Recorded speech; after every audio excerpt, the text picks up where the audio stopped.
새벽인데 잠깐만 정리를 좀 하고 갈게요. 이 이삭의 아버지가 누굽니까? 그 믿음의 아버지 아브라함의 아들 이삭입니다. 이삭에게 아들이 몇 명이 있죠? 이삭의 아들들이 몇 명이죠? 2명이에요. 이 2명은 쌍둥이입니다. 이삭의 아들 2명은 쌍둥이인데 엄마 뱃속에서 있을 때부터 싸웠어요. 그러다가 급기야 엄마가 이제 아기를 낳을 때 출산을 하는데 얼마나 둘이 경쟁이 치열했든지 둘째가 첫째의 발꿈치를 잡고 나오는 거예요. 내가 먼저 나가야 되는데 하면서 둘째 아기가 첫째 아기의 발꿈치를 잡고 나왔어요. 그래서 큰아들의 이름은 뭐라고요? 에서. 둘째 아들의 이름은 야콥입니다. 에서는 들사람 사냥꾼이 됩니다. 털도 많고요. 사냥꾼이 되고 굉장히 남자다운 맏아들입니다. 반면 야곱은 조용하고 집안에 거주하면서 엄마를 돕는 아들이 됩니다. 아버지는 누구 사랑합니까? 에서 사랑합니다. 엄마는 누구를 사랑합니까? 야곱을 사랑합니다. 자, 이제 정리가 다 되셨어요. 그죠? 이 집안 정리 쫙 되셨습니다. 자, 그럼 시작하겠습니다.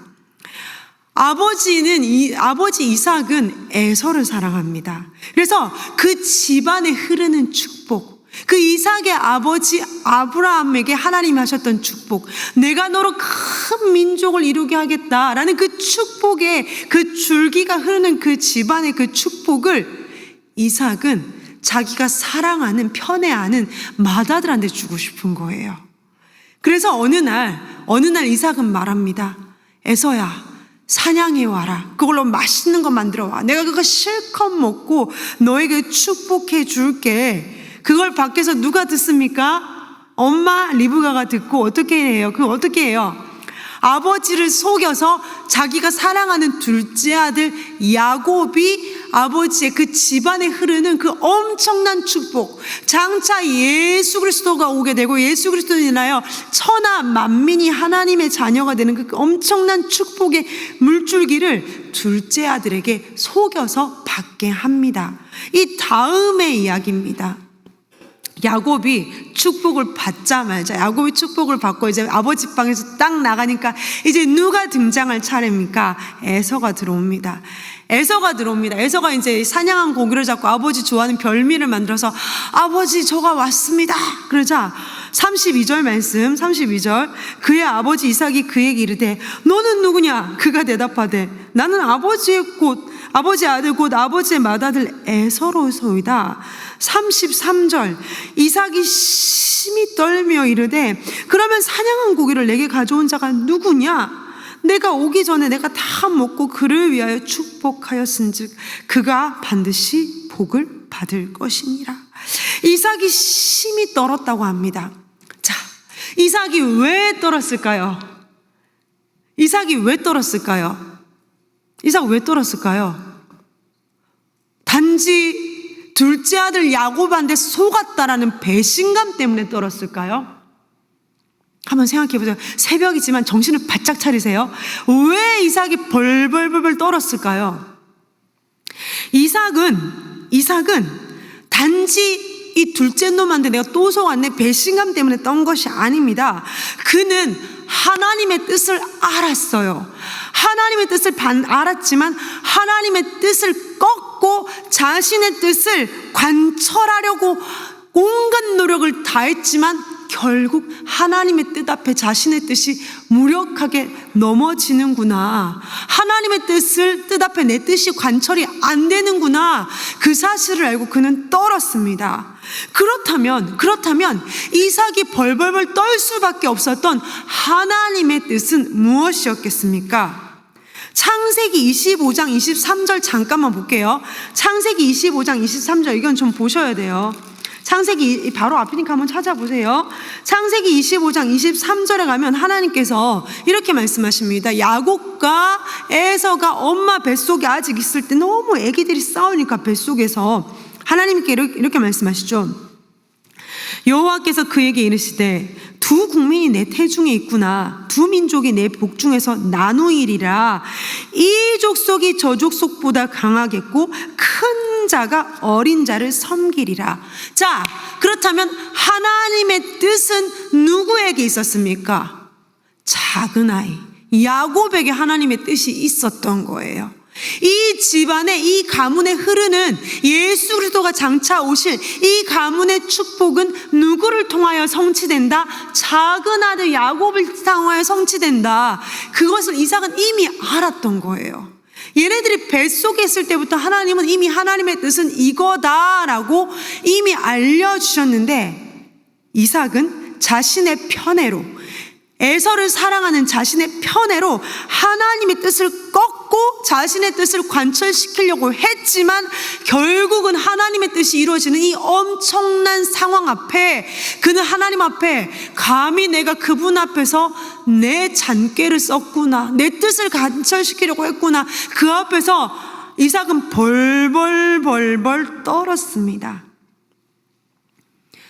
수요일 날 설교 말씀을 들었지만 이삭은 눈이 어두워졌다고 했죠. 눈이 어두워진 선지자, 영빨이 다한 선지자, 영성이 다하여 하나님의 뜻마저도 잊어버리고 자신의 뜻을 관철시키려고 했던 영빨이 다한 선지자.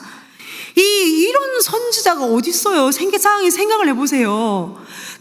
나한테 너 사냥한 아들아, 내가 사랑한, 내가 편애하는 큰아들아, 사냥해서 고기 잡아서 맛있는 음식 가지고 와. 내가 그 배불리 먹고 너에게 축복해 주리라.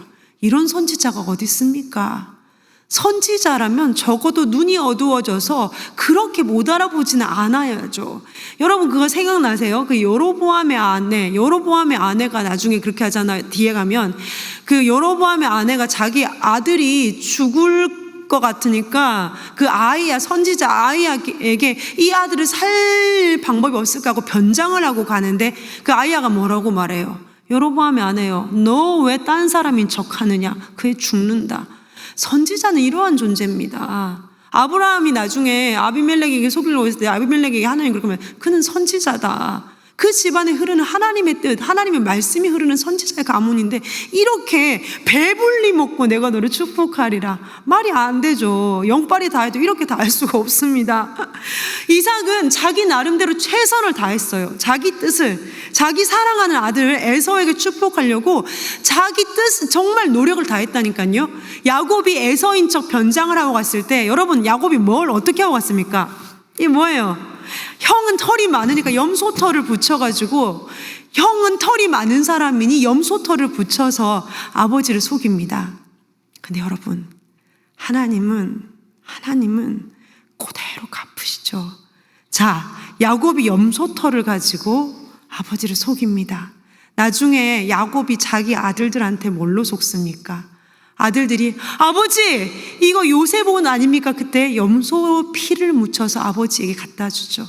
그대로 속아요. 사실 나중에 가면 염소 털을 붙입니다. 그래서 이삭은 목소리는 에서 목소리가 아닌데 팔을 만져봐요. 아, 털이 많네. 내 아들 맞구나. 아, 그래도 뭔가 이상해. 그래도 뭔가 이상해. 가까이 와. 입 맞추려 할 때 이삭이 야곱에게 냄새를 맡습니다. 근데 이미 야곱은 누구의 옷을 입었습니까? 에서의 옷을 입었어요. 아, 들사람의 향취가 나는구나. 내 아들 에서가 틀림없다.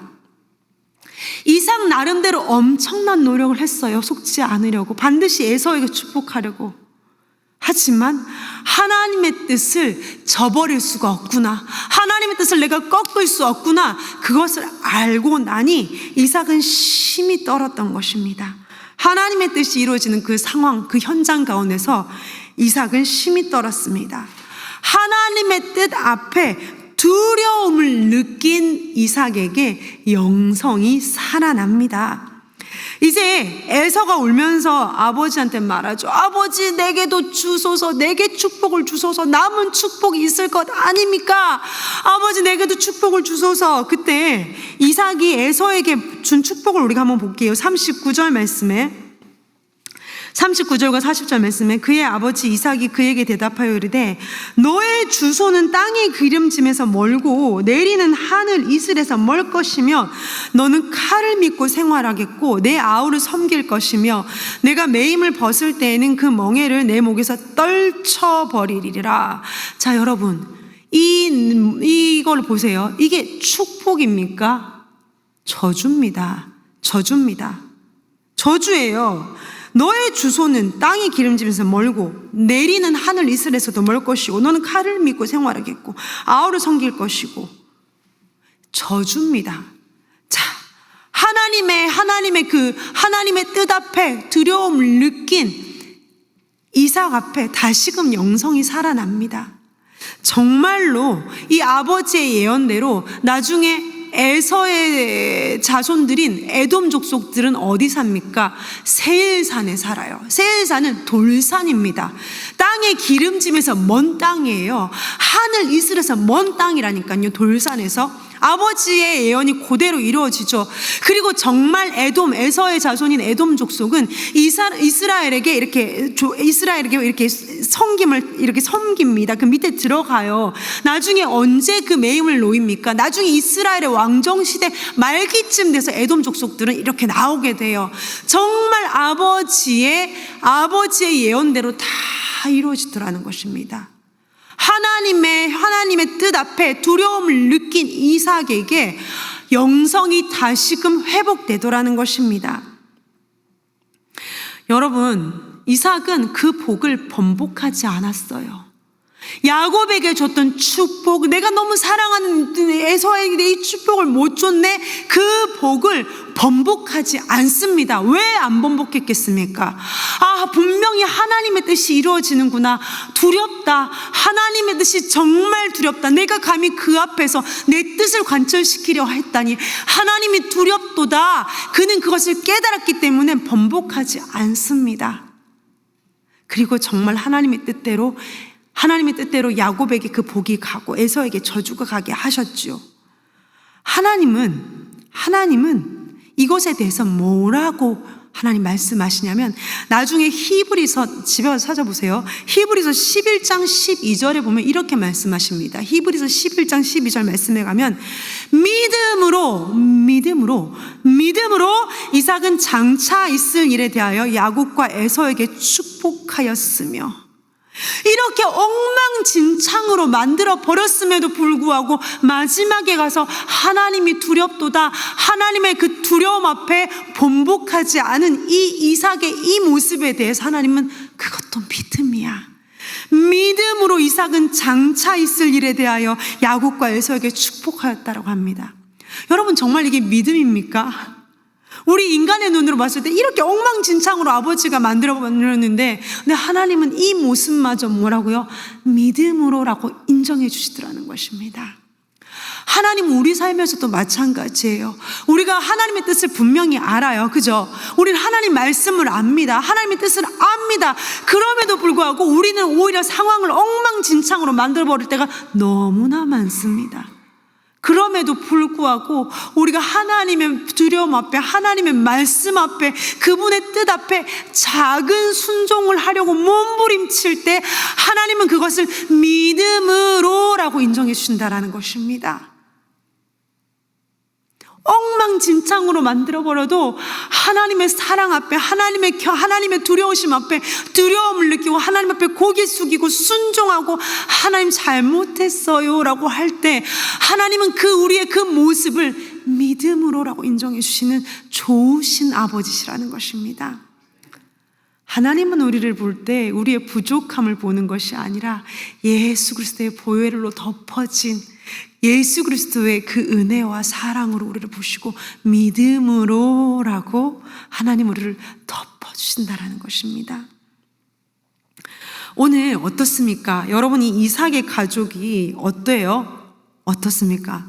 아버지는 하나님의 뜻을 저버리고 자기가 편애하는 큰아들에게 축복을 해주려고 하고, 엄마는 또 그걸 아버지 남편을 속이고 둘째 아들이 이렇게 해서 속여서 하고, 둘째 아들은 엄마와 짜고 눈 어두운 아버지 속여서 축복 받아내고, 나중에 하면 어떻게 해요? 큰아들은 어떻게 말해요? 나중에 우리 아버지 돌아가실 때 됐어, 나 저놈 죽인다.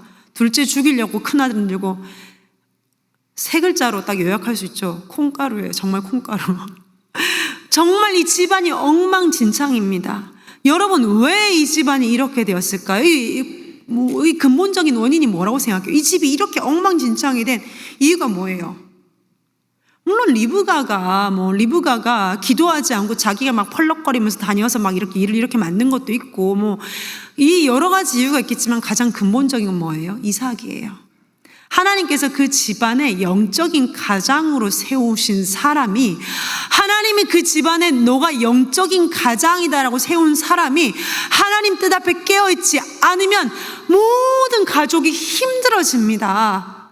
이삭 한 사람이 영적으로 깨어있지 않으니 이삭 자기만 힘든 게 아니라 누가 힘들어져요? 와이프, 아내도 힘들어져요. 죽는 날까지 그녀는, 리브가는 자기 사랑하는 둘째 아들을 보지를 못해요. 아들들 이렇게 원수지간 되었죠.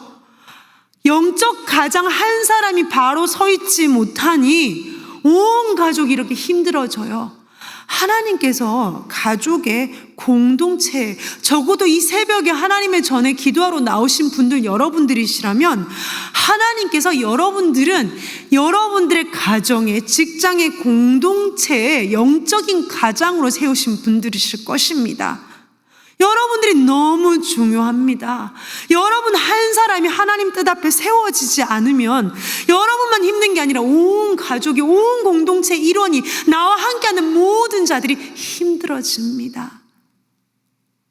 한 사람이 하나님 앞에 바로 설 때 내가 속한 공동체가 평안해집니다. 그러하기에 여러분들은 너무 중요하신 분들이에요. 이 새벽에 하나님 앞에 나오신 여러분들은 너무 중요한 분들입니다. 단지 아버지뿐만 아니라 하나님이 영적인 가장으로 세운 사람은 어린 사람일 수도 있고 아내일 수도 있고 자녀일 수도 있습니다. 하나님이 나를 영적인 가장으로 세웠다. 그러면 하나님의 뜻 앞에 서리빨이 시퍼렇도록 서 있기를 원합니다. 때로는 엉망진창으로 만든다 할지라도 그 결국에 끝에 가서는 하나님의 뜻 앞에 순종하시기 바랍니다. 하나님은 그것을 믿음으로라고 덮어주십니다. 그리고 여러분 한 사람이 하나님 앞에 바로 서 있음으로 말미암아 여러분이 속한 공동체를 평안하게 해주신 하나님이십니다. 그날 하나님 앞에 이 시간, 이 새벽에 기도하며 하나님 앞에 나아가는 저 여러분 되시기를 간절히 원합니다. 함께 기도하시겠습니다.